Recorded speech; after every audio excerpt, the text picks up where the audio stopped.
قرض ایک ایسا مسئلہ ہے کہ جو اس میں گرفتار ہو جاتا ہے تو پھر اسے راتوں کو نیند نہیں آتی، اور قرض دار جو ہے وہ بہت ہی پریشان اور ٹینشن میں وقت گزارتا ہے کہ کس طرح اس کی ادائیگی ہوگی۔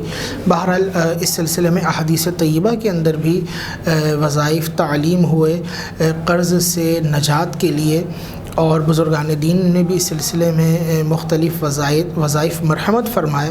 انہی میں سے آج ایک وظیفہ ہم کی خدمت میں عرض کر رہے ہیں کہ بزرگ فرماتے ہیں اگر قرض پہاڑ برابر بھی ہے تو انشاءاللہ اس وظیفے کی برکت سے وہ قرض ادا ہو جائے گا۔ یا مسبب الاسباب، جو بھی مقروض ہے، مرد ہے یا عورت ہے، اس اللہ رب العزت کے صفاتی اسم کو یا مسبب الاسباب نماز عشاء کے بعد پوری رات اس کا وقت ہے، اس کو پڑھنا ہے، اور اس کی تعداد ہے 500 مرتبہ۔ یہ اسم پڑھیے 500 بار، لیکن چند باتوں کا خیال رکھیں کہ اس وظیفے کو کھڑے ہو کر پڑھیے۔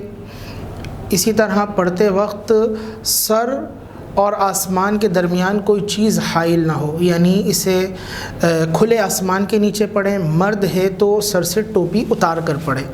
اگر کمر میں تکلیف ہے، پیروں میں درد ہے تو بیٹھ کر بھی پڑھا جا سکتا ہے۔ خواتین ہیں اگر اس طرح کھلی جگہ پر ان کو، یعنی ایسی کھلی جگہ کہ جو امن والی بھی ہو، ان کے لیے پڑھنا ممکن نہ ہو تو یہ گھر میں ہی پڑھ لیں، چھت کے نیچے ہی پڑھ لیں، سر پہ دوپٹہ اوڑھ کے ہی پڑھیں۔